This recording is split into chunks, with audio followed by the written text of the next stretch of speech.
کا ارادہ فرما رہا ہے اور وعدہ فرما رہا ہے. تو جس اللہ نے اپنے نبی کو مبعوث فرمایا، اس کا بچپن، اس کا لڑکپن، اس کی جوانی ان میں گزر رہی ہے. ابھی ایمان لانے والوں کی تعداد بھی کم ہے، ایمان لانے والے بھی کمزور ہیں.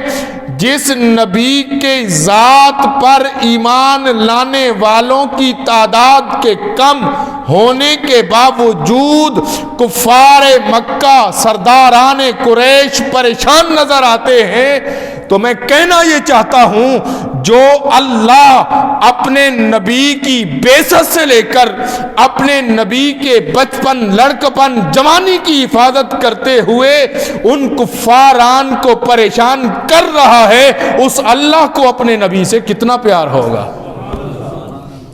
اس اللہ کو اپنے نبی سے کتنا پیار ہوگا؟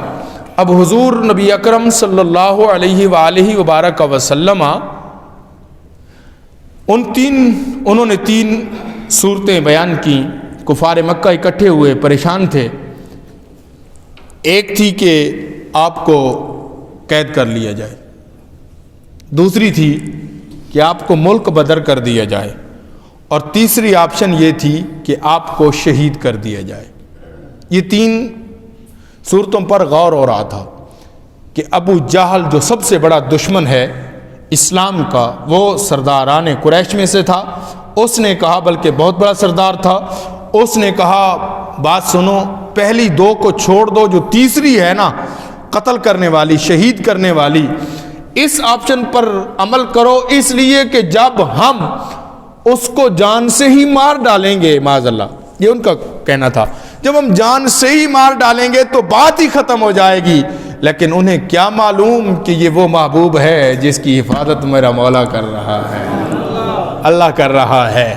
اب انہوں نے تیسری بات پر غور کرتے ہوئے کہا کہ ایسا کریں کہ ہر قبیلے سے ایک ایک کڑیل جوان، ایک ایک کڑیل جوان، بھرپور پہلوان نکالو، اس کے گھر کا محاصرہ کر لو. شہید کتنے لوگوں کو کرنا تھا؟ میرے ساتھ رہیں گے تو بہت مزہ آئے گا. تقریر نہیں کر رہا آج، میں کچھ بات عرض کرنا چاہ رہا ہوں. مارنا ایک کو ہے، اور وہ کس کو؟ والی دو جہاں کو. ظالموں، جو تجھے دوزخ سے بچانے آیا ہے تم اسے مارنے پہ تو لے ہو. جس نے ماں، بہن، بیٹی کی عزت کو 4 چاند لگائے ہیں تم اسے مارنے پہ تو لے ہو. مارنا ایک کو ہے، قبیلے کے سارے قبائل کے ایک ایک جوان جمع کیا، اور جوان بھی کڑیل جوان، مضبوط پہلوان جمع کیا. کئی مارنا ایک کو ہے، اس کا مطلب یہ تھا، پتہ انہیں بھی تھا جس کو مارنے جا رہے ہیں وہ بڑا طاقتور ہے. نہیں سمجھے بات؟ 1400 سال بعد کوئی بکواس کرے کہ اس کے پاس طاقت نہیں تھی، اسے سمجھ آ جانا چاہیے کہ مکہ کا مشرک بھی جانتا تھا کہ محمد مصطفیٰ کتنا طاقتور ہے. حضور کی طاقت کا عالم کیا تھا، حضور کی طاقت کا ٹھکانہ ہی نہیں ہے. اب انہوں نے گھر کا محاصرہ کیا. پیارے آقا صلی اللہ علیہ وآلہ وسلم اپنے در دولت سے نکلے، اور نکل کر جب باہر نکلے تو دیکھا کہ باہر لوگ کھڑے ہیں اور ان کے ہاتھ میں تلواریں بھی ہیں اور تلواریں ننگی ہیں. جب نیام کے سے باہر ان کی تلوار ہوتی تھی تو اس کا مطلب یہ ان کے ارادے خطرناک ہیں. یہ قانون تھا، عرب کا دستور تھا. تلواریں بھی ہاتھ میں ننگی ہیں، اس کا مطلب یہ ہے کہ ارادے بھی ٹھیک نہیں ہیں. میرے نبی اپنے گھر سے باہر نکلے اور سورہ یاسین شریف کی آیات، ابتدائی آیات تلاوت فرمائیں. یوں کر کے پھونک دیا، وہ اندھے ہو گئے، میرے نبی ان کے اندر سے نکل گئے. یہ جملہ یاد رکھنا ہے جو جملہ میں عرض کر کے اب جا رہا ہوں. یہ جملہ جو میں نے ابھی کہا ہے، حضور ان کے درمیان سے گزر گئے، ان کو نظر حضور نکل گئے. اچھا، حضور نکلے، بستر پر حضرت علی کو سلا دیا، بستر پر، اور نکل کر سیدھے اپنے محبوب یار دوست صدیق اکبر کے گھر آ گئے. حضور صدیق اکبر کے دروازے اقدس پر آئے. یہاں آج جو میں گفتگو کر رہا ہوں، آپ لوگ سوشل میڈیا سے وابستہ ہیں، گند بھی پھیلایا جا رہا ہے، صدیق اکبر کی توہین بھی کی جا رہی ہے معاذ اللہ.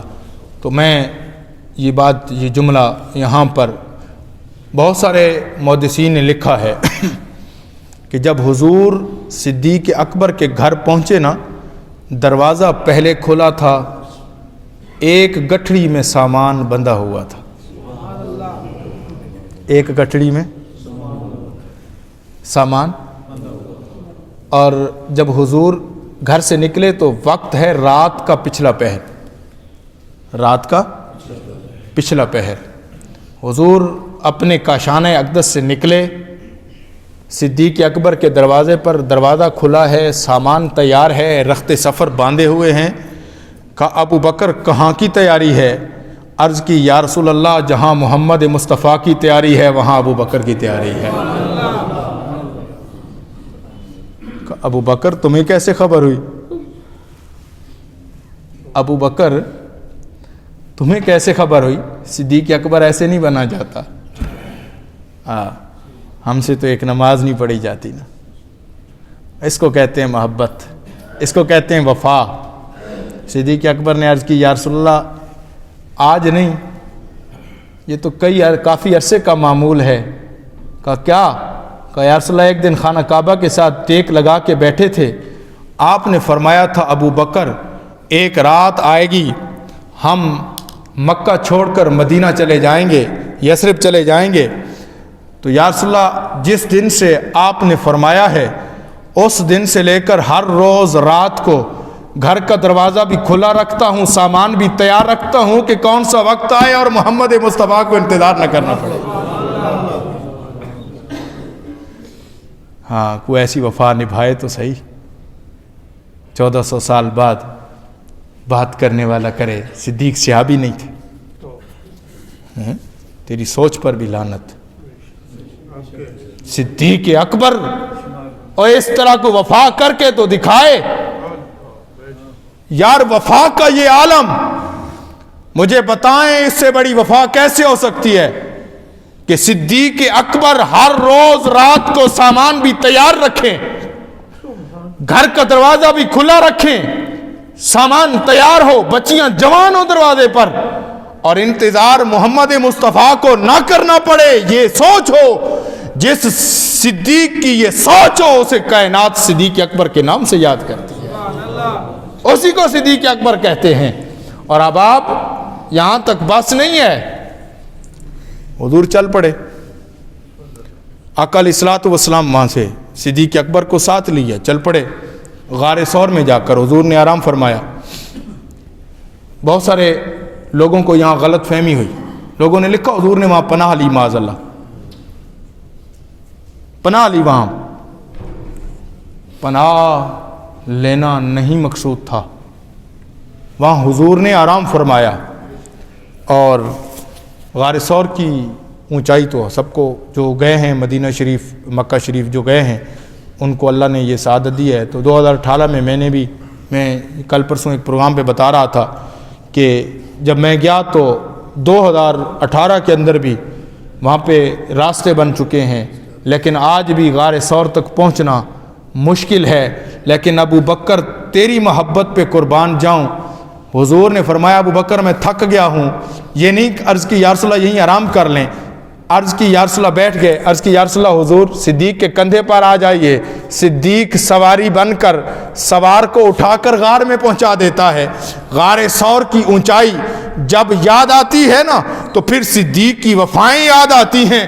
ایک کندھے پر مصطفیٰ بیٹھے ہیں، ایک ہاتھ میں سامان بندھا ہے. صدیق اس چڑھائی پہ چڑھتا جا رہا ہے، شروع سے لے کر آخر تک غار تک ایک جگہ پر بھی سانس نہیں لیا. صدیق مصطفیٰ کو غار میں پہنچا دیتا ہے. یہ وفا بتاتی ہے کہ صدیق محمد مصطفیٰ سے کتنا پیار کرتا ہے. یہ انداز بتاتا ہے. اسی لیے تو کسی نے کہا تھا غار ثور دی اونچائی نو ویکھ کے یاد آیا کہ جو یار نے بہتے یاریا نے. ہاں وہ اونچائی یاد کرو. صدیق اکبر وہاں پہنچے، غار کے اندر صفائی کی اور پہلے خود گئے. غار جنہوں نے دیکھی ہے آج بھی غار کا وہی کسی نے بنایا اس کو نہیں, اسی طرح موجود ہے, لیٹ کر ہی گزرنا پڑتا ہے. اور وہ غار کون سی ہے؟ اصل میں 2 پتھر جڑے ہوئے ہیں. جب پورا غور کریں تو وہ 2 پتھر جڑے ہوئے ہیں. اب پتہ نہیں کتنے عرصے کی پڑی تھی غار, کیوں جی کتنے عرصے کی. اگر ہم سفر کر رہے ہوں نا, سفر دوران سفر کہیں نماز پڑھنے کا وقت آ جائے اور اگر مسجد خدا نخواستہ اس میں تھوڑے سے جالے لگے ہوں نا, ہم ڈر کے مارے اندر نہیں جاتے کہ پتہ نہیں کب سے باندھا ہے یہ مسجد. حالانکہ مسجد ہے, ایسی ہے نا جی, لیکن وہ پہاڑ کی غار ہے, کتنے عرصے کی پڑی ہے. کہا حضور آپ رک جائیے, پہلے ابو بکر جائے گا, اگر کوئی موذی چیز ہو تو ابو بکر کو کاٹے, محمد مصطفیٰ کو نقصان نہ ہو. یار آپ ذرا تصور میں تو جائیں نا یار, تصور میں تو جائیں. اس صدیق کی ذات پر کوئی بات کرے, ہم وہ زبان گدی سے نکال کر کتوں کے آگے پھینک دیں گے. جو صدیق کی ذات پر بات کرے, جو صدیق کی شان کی بات کرے, صدیق اکبر کی عظمت اور شان کو کون پہنچ سکتا ہے؟ حضرت علی کی شان بڑی اعلیٰ اور عرفہ ہے, لیکن صدیق صدیق ہے. اتنی وفائیں کون نبھائے گا؟ اور میں انشاءاللہ یہ پتہ نہیں کتنے جمعے میں مکمل ہو یہ بات, لیکن یہ عرض کر رہا ہوں, جب غار میں پہنچے, غار کی صفائی کی, آواز دی یا رسول اللہ آ جائیے. حضور اندر تشریف لے گئے. ایک سوراخ بچ گیا جس پہ اپنی ایڑی رکھ دی, واقعہ سنا ہوا ہے. حضور اندر تشریف لے آئے. جو ہی اندر تشریف لائے, حضور نے اپنا سر انور صدیق اکبر کی گود میں رکھا, آرام فرما ہو گئے. حضور آرام کرنے لگے.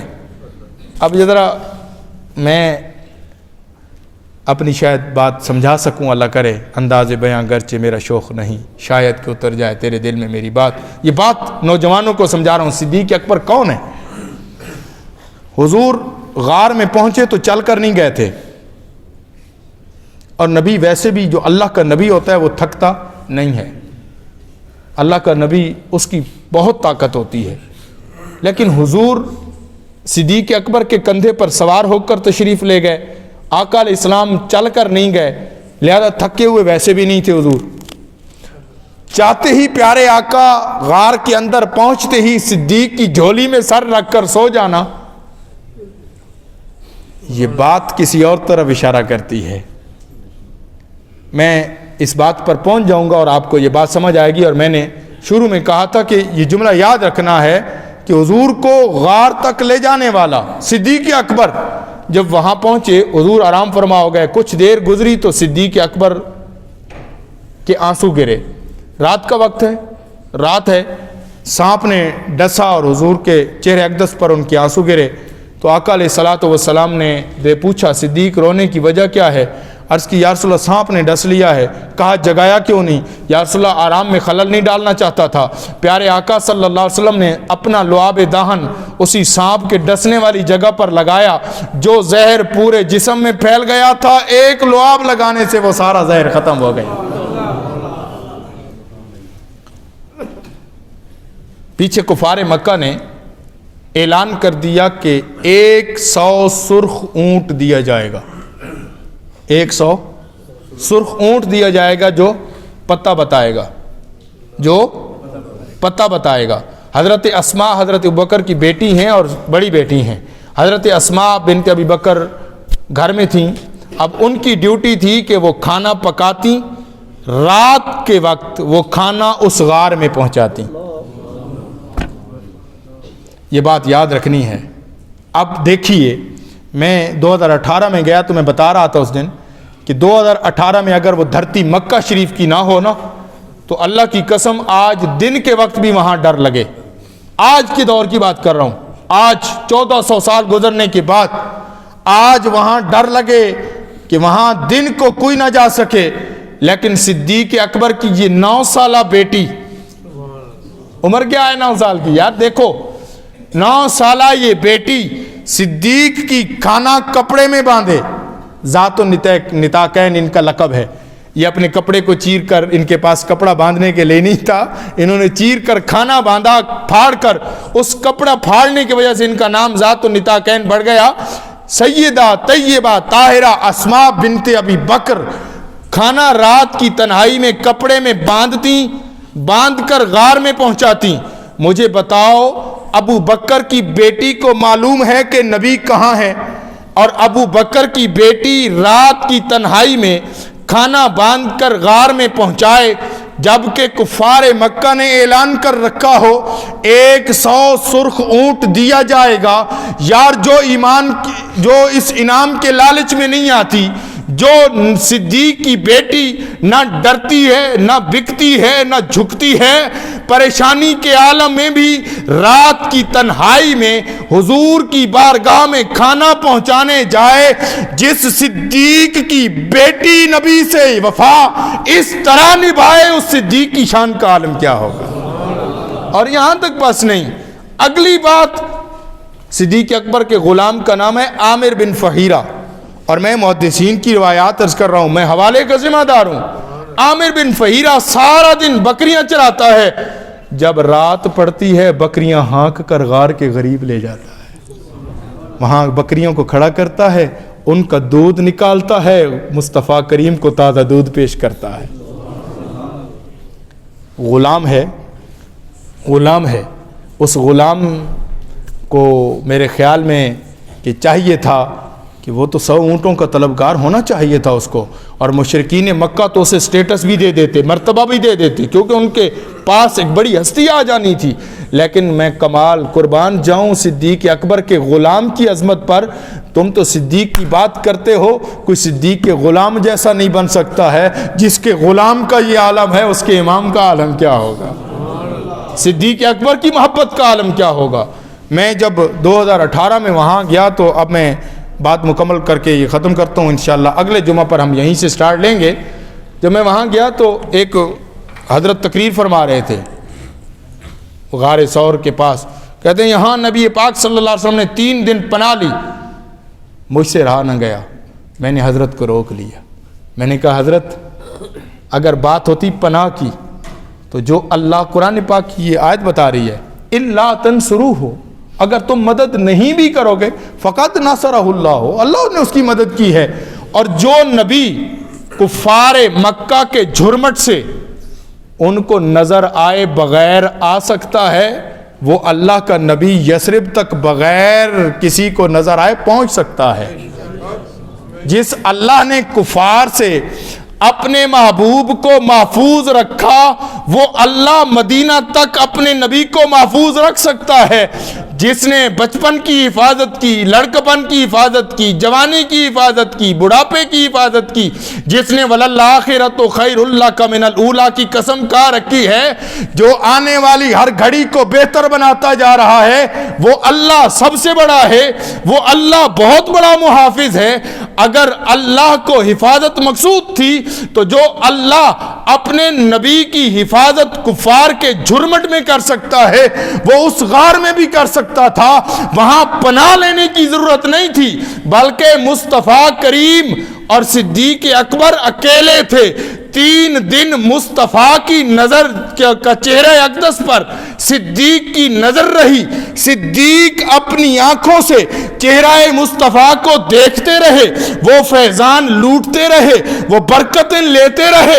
جب مصطفیٰ کریم کا وصال ہوا، ان برکتوں کا ورود ہوا کہ جب ساری دنیا پریشان تھی، صدیق اکبر محمد مصطفیٰ سے فیض یافتہ ہو کر اس پریشانی کے عالم میں علی کو بھی سہارا دے رہے ہیں، عمر کو بھی سہارا دے رہے ہیں، عثمان کو بھی سہارا دے رہے ہیں، اور لوگوں کو بتا رہے ہیں، لوگوں وہ 3 دن اور 3 راتیں جو چہرہ مصطفیٰ سے فیض لیا ہے، آج اس فیض کا اظہار کرنے کا موقع آ گیا ہے۔